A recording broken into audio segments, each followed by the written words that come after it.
जय गौ माता, जय गोपाल। मैं जानता हूं कि आप प्रशिक्षण शिविर की तिथि का बहुत ही बेसब्री से इंतज़ार कर रहे हैं ना? क्योंकि आज से कुछ दिन पहले हमने एक अपने YouTube चैनल के ऊपर, कामधेनु गौशाला YouTube चैनल के ऊपर एक वीडियो डाली थी, जिसमें आपको इस प्रशिक्षण शिविर की जानकारी हमने दी थी। और आप यकीन करेंगे, इन 10 दिनों में हमारे पास हज़ारों आवेदन आ चुके हैं। इतने लोगों ने फॉर्म भरा है और इस बात को लेकर बड़ी प्रसन्नता भी है और मुझे बड़ी खुशी है कि देसी गौपालन के प्रति आपका इतना रुझान है। इसका एक सीधा सा मतलब ये निकलता है कि हम देसी गौपालन में एक निश्चित और एक सही दिशा की तरफ बढ़ रहे हैं। ये सब गुरुदेव की कृपा और आप सब लोगों के प्रेम से, स्नेह से ही सफल हो पा रहा है। आज मैं आपको ये बताते हुए खुशी महसूस कर रहा हूं कि हमने प्रशिक्षण शिविर की तिथि निर्धारित कर दी है। राष्ट्रीय देसी गौपालन प्रशिक्षण शिविर इस शिविर का नाम होगा और इसमें हमने जो तिथि डिसाइड की है वह है 28 फरवरी से लेकर 3 मार्च तक। ये हमारी पहले शिविर की ये तिथि है। हम इस शिविर को 2 भागों में बांटने जा रहे हैं। एक शिविर तो वो होगा जिसकी अवधि 5 दिन की होगी और एक शिविर वो होगा जिसकी अवधि 10 दिन की होगी।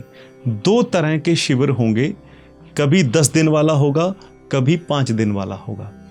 इस शिविर में, इन दोनों प्रकार के शिविरों में आपको देसी गौपालन की संपूर्ण जानकारी प्राप्त होगी। उसमें कुछ जानकारी आपको, जैसे हम क्लासरूम में बैठकर टीचर को सुनते हैं, वैसे आपको बहुत सी थ्योरेटिकली आपको समझाया जाएगा। और जो आपका एक ये पक्ष होगा थ्योरी वाला और एक पक्ष होगा प्रैक्टिकल वाला। प्रैक्टिकल के लिए आपको गौ माता के पास लेके जाया जाएगा। और ये जो प्रशिक्षण शिविर होने जा रहा है नूर महल में दिव्य ज्योति जागृति संस्थान परम पूजनीय सर्वश्री आशुतोष महाराज जी के आश्रम में, कामधेनु गौशाला में, ये अपने आप में एक विलक्षण प्रशिक्षण शिविर होगा। मैंने विलक्षण क्यों कहा आपको? क्योंकि इस प्रशिक्षण शिविर में आपको 2 तरह का अनुभव होगा। ये विलक्षण इसलिए है क्योंकि इसमें एक तो आप लोग आ रहे हैं, जिसमें किसान आ रहे हैं, गौपालक आ रहे हैं और जो देसी गाय पालन करते हैं या करना चाहते हैं वो सभी लोग आ रहे हैं। और दूसरा कौन आ रहा है? दूसरे आ रहे हैं भारत के विख्यात गौ अनुसंधान जो संस्थान है, वहाँ से गौ वैज्ञानिक आ रहे हैं। जी हाँ, 2 तरह का स्वरूप होगा इस शिविर के अंदर, क्योंकि जो हमारे गौ वैज्ञानिक हैं वो अनुसंधानों के अंदर गाय के ऊपर बहुत से अनुसंधान, बहुत से आविष्कार करते जा रहे हैं। और एक तो वो अपने अनुसंधान में रहते हैं, एक हमारा किसान है जो गाय के पास रहता है। वो गाय के पास रहता है, गाय उसे बहुत कुछ सिखाती है, वो किसान गाय से बहुत कुछ सीखता है, वो उसका निजी अनुभव होता है।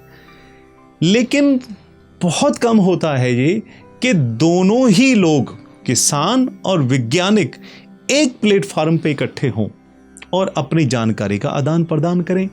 ये जो क्षण आएगा, ये विलक्षण मैंने इसीलिए कहा क्योंकि ये कामधेनु गौशाला में ये होने जा रहा है। कामधेनु गौशाला में गौ वैज्ञानिक आने वाले हैं। वो हर रोज अलग अलग विषयों के ऊपर अपना वक्तव्य रखेंगे और वो किसान के अनुभव को और किसान को आ रही दिक्कतों को जो गौ वैज्ञानिक हैं वो नज़दीक से जानने का प्रयास करेंगे। और उन गौ वैज्ञानिकों के संग में जो किसान है वो विज्ञान आधारित गौ ज्ञान प्राप्त करेगा और देसी गौ पालन की एक नई दिशा की तरफ बढ़ेगा। यही कामधेनु गौशाला का प्रयास है। सो हुआ ना ये एक तरह का वैज्ञानिकों का और किसानों का प्रयाग। मेरे ख्याल से आप मेरी बात से सहमत होंगे। ये एक तरह का प्रयाग होगा और विज्ञान में बहुत सी ऐसी चीज़ें हैं जो गौपालन में अभी आनी बाकी हैं। सो ये इस विलक्षण शिविर में आप सबका मैं स्वागत करता हूं। बहुत कुछ आप इस शिविर में सीखने के लिए जा रहे हैं। मैं डिटेल में तो नहीं, लेकिन मैं कुछ आपको बताना चाहता हूं कि आप इस यज्ञ में, इस प्रयाग में, इस शिविर में क्या क्या सीखने के लिए जा रहे हैं। आइए मैं आपको विस्तृत तरीके से बताता हूं। देसी गौ पालन का भारतीय संस्कृति में क्या महत्व है, इसके बारे में आप जानेंगे। उसकी देसी गायों की भूगोलिक स्थिति क्या है, उनकी पहचान क्या है, साहिवाल की विशेषता क्या है, देसी गाय में अंग्रेज़ी गाय में अंतर क्या है, श्रेष्ठ गायों का चयन कैसे करें, नंदियों का चयन कैसे करें, जो अपना अलग अलग वैज्ञानिक आधार पर हम बछड़ियों के लिए, नवजात बछड़ियों के लिए कैसे पालन करना है, गर्भवती गायों का, दुधारू गायों की देखभाल कैसे करनी है, और बछड़ियों को सही गाभिन करवाने का समय क्या है, और गर्मी सर्दी के मौसम में हमने कैसे देखरेख करनी है, बाड़ों का प्रबंधन कैसा है, रिकॉर्ड कैसे रखा जाए, पूरे साल चारे का उपलब्धता कैसे हो, और दुधारू गायों में, बछड़ियों में, गाभिन गायों में, नंदियों में संतुलित आहार का हमारा क्या फार्मूला होना चाहिए, साइलेज कैसे बनाना है, घास प्रबंधन है, फीड कैसे तैयार करनी है। गायों में प्रजनन के बहुत से ऐसे विषय हैं जो जानने हमारे लिए ज़रूरी हैं, जो शिविर में आप जानेंगे। देसी गायों में मध्यकाल का लक्षण क्या है, पहचान क्या है, और उसको कैसे उसको मैनेजमेंट करनी है आपने। और AI जो होती है, आर्टिफिशियल इंसेमिनेशन जिसे बोला जाता है, और एक होता है प्राकृतिक गर्भधान जिसे नेचुरल सर्विस बोला जाता है। इन दोनों में अंतर क्या है। अगर आप AI करने जा रहे हैं, क्या क्या चीज़ें आपको चाहिए, अगर आप नेचुरल सर्विस का, ये सारी डिटेल आपको बताई जाएगी। और इसके अलावा जो है, जैसे जेर कई बार गायों के नहीं आती, जेर प्रबंधन है, गर्भपात होता है, ब्रुसेलोसिस बोला जाता है, जैसे मध्यकाल में कई बार गाय नहीं आती। तो इन सारी चीज़ों से किसान परेशान रहता है। तो इन सभी परेशानियों का हल क्या है, और ये सारी चीज़ें इस शिविर में बताई जाएंगी। वैसे तो देसी गायों में रोग प्रतिरोधक क्षमता जो होती है, जो उनकी इम्यूनिटी होती है, बहुत ही ज़बरदस्त होती है। बहुत कम रोग लगते हैं, लेकिन लगते भी हैं। तो उनमें हम क्या उपचार करें, क्या ऐसे ट्रीटमेंट होने चाहिए, इसकी जानकारी आपको शिविर में मिलेगी। गायों की इम्यूनिटी को कैसे बढ़ाया जाए, उनकी वैक्सीनेशन है, उनकी डिवॉर्मिंग है, या उनके अंदर जैसे खुरों की समस्या आ जाती है, हूफ जो ट्रिमिंग हम करते हैं, हूफ की समस्याएं आ जाती हैं, उनके अंदर कोई जुगाली जो करती हैं वहाँ पर कोई ना कोई समस्याएं आती हैं। जैसे उनमें कई ऐसे रोग होते हैं, जैसे JD है, TB है, ब्रुसेला है। इनका उपचार कैसे करना है, इनकी रोकथाम कैसे करनी है, और इनकी पहचान कैसे करनी है, कई चीज़ों की प्राथमिक उपचार जिसे फर्स्ट एड बोला जाता है। ये सारी जानकारियाँ किसान के लिए बहुत ज़रूरी होते हैं, जो कि इस शिविर में आपको दी जाएंगी। स्वच्छ दुग्ध प्रबंधन के लिए, क्लीन मिल्क मैनेजमेंट के लिए किन किन बातों का ध्यान रखना होता है, ये शिविर में आपको बताया जाएगा। जिसमें आपने दूध कैसे निकाला जाता है। हालांकि जो लोग कर रहे हैं गौपालन उनको पता है, लेकिन जो शुरू करने जा रहे हैं उनके लिए बिल्कुल नई नॉलेज है। दूध निकालने से पहले क्या क्या बातों का ध्यान रखना पड़ता है, दूध निकालने के बाद कौन सी बातों का ध्यान रखना है, और दूध अगर आप हाथ से निकाल रहे हैं तो किन बातों का ध्यान रखना है, अगर आप मशीन से निकाल रहे हैं तो किन बातों का ध्यान रखना है। और कई बार थनैला रोग आ जाता है गायों के अंदर, उसका उपचार कैसे करना है। तो ये सारी चीज़ें, कई बार घाव हो जाते हैं थनों के अंदर, उसको कैसे उपचार करना है, ये सारी बातें आपको शिविर में बताई जाएंगी। आपको दूध प्राप्त हो गया, अब दूध से क्या क्या चीज़ें बन सकती हैं। दही है, छाछ है, घी है, पनीर है, खोया है, मक्खन है, मिठाई है, अनंत चीज़ें दूध से बनती हैं।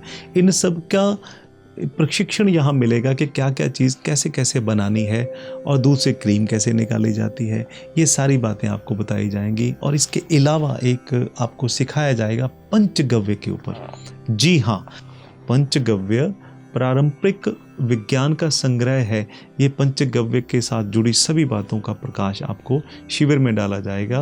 और आप जो भी गौपालन कर रहे हैं, पूरे फार्म का, गौशाला का मैनेजमेंट कैसे करना है, ये सारी बातें डिटेल में आपको शिविर में बताई जाएंगी। गौमूत्र से अर्क शोधन विधि के बारे में भी बताया जाएगा। गोबर से लकड़ी कैसे बनानी है, ये भी हम आपको शिविर में सिखाएंगे। देसी गौपालन की तरफ पूरा भारत बढ़ रहा है। आज देसी गाय के उत्पादों की भरपूर मांग है भारत के अंदर, और जितनी ये मांग है इसका मतलब इतना बड़ा रोजगार है। सो क्यों ना हम देसी गाय की तरफ मुड़ें, और रोजगार की प्राप्ति देसी गौपालन से होगी। इसके गोबर से भी रोजगार प्राप्त होगा। और कृषि में तो गाय के उत्पादों की बहुत बड़ी ज़रूरत है, और अगर कृषि का हम उत्थान करना चाहते हैं तो देसी गौपालन की तरफ बढ़ना होगा। ये तो रही वो चर्चा जो इस शिविर में हम जिन जिन विषयों के ऊपर आपको बताएंगे, लेकिन ये सारा भी नहीं था। ऐसी बहुत सी विस्तृत जानकारियां हैं जो आपको शिविर में मिलेंगी, और सबसे बड़ी बात, आपको गौ माता का सानिध्य प्राप्त होगा। ये सबसे बड़ा अमूल्य क्षण है हमारे लिए। अब मैं आपको बताने जा रहा हूं कि शिविरों का स्वरूप क्या रहेगा। ये दोनों शिविर जो होंगे, एक शिविर 5 दिन का होगा और एक शिविर 10 दिन का होगा। हालांकि मूल जानकारियां तो दोनों ही शिविरों में एक जैसी दी जाएंगी, लेकिन स्वाभाविक है कि 5 दिन में जितना आपने सीखना है, अगर आपको 10 दिन मिल जाएंगे तो आप बहुत ज़्यादा सीख सकते हैं। हालांकि गौपालन का विषय इतना विशाल है कि हम 10 दिन में नहीं बता पाएंगे, लेकिन फिर भी हम गागर में सागर भरने का प्रयास करेंगे। ये आपके ऊपर निर्भर है कि आप 5 दिन के प्रशिक्षण शिविर में आना चाहते हैं या आप 10 दिन के प्रशिक्षण शिविर में आना चाहते हैं। आपका दोनों शिविरों में हम स्वागत करेंगे। आखिर में आपसे मैं एक निवेदन करना चाहता हूं कि ऐसा संभव नहीं है कि हम सभी लोगों को पहले शिविर में ही बुला पाएं। हम सिर्फ 40 लोगों का बैच बुलाएंगे। ऐसा नहीं है कि 100 लोगों को बुला के फिर हम अच्छे से सीख नहीं पाएंगे आप सब लोग। इसलिए हम इस पूरे शिविर को भागों में बांट दिया है। पहले चरण में 40 लोग आ जाएंगे, दूसरे चरण में भी अलग से 40 लोग आ जाएंगे, तो ऐसे ये चलता रहेगा। लेकिन हो सकता है आपका पहले शिविर में ही नंबर आ जाए, लेकिन हो सकता है आपका पहले में ना आए, सेकंड में आ जाए। आप इस प्रशिक्षण शिविर में आना चाहते हैं तो हम इस वीडियो के अंदर एक संपर्क नंबर देने जा रहे हैं। आपको इस प्रशिक्षण शिविर की संपूर्ण जानकारी उस नंबर पर उपलब्ध होगी। आपने बुकिंग करवानी है तो आप उस नंबर पर संपर्क कर सकते हैं, और हम YouTube की डिस्क्रिप्शन में एक लिंक देने जा रहे हैं। एक गूगल फॉर्म का छोटा सा फॉर्म है जो कि आपको भरना पड़ेगा, वो आप भर के हमारे पास भेजेंगे तो हमारी ओर से आपको संदेशा आएगा कि आप पहले बैच में सिलेक्ट कर लिए गए हैं या आपका नंबर अगले बैच में आएगा। बहुत से लोग हमें इस प्रशिक्षण शिविर के बारे में सवाल कर रहे हैं कि इसका शुल्क क्या होगा। शुल्क के संबंध में आप संपर्क सूत्र पे आप जाएंगे तो आपको वहाँ पर सारी जानकारी दी जाएगी।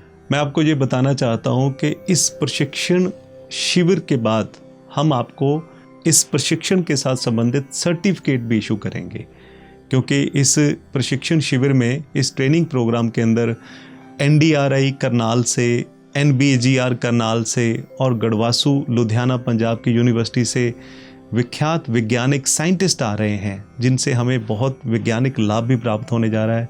कामधेनु गौशाला तो उपस्थित है आपके लिए।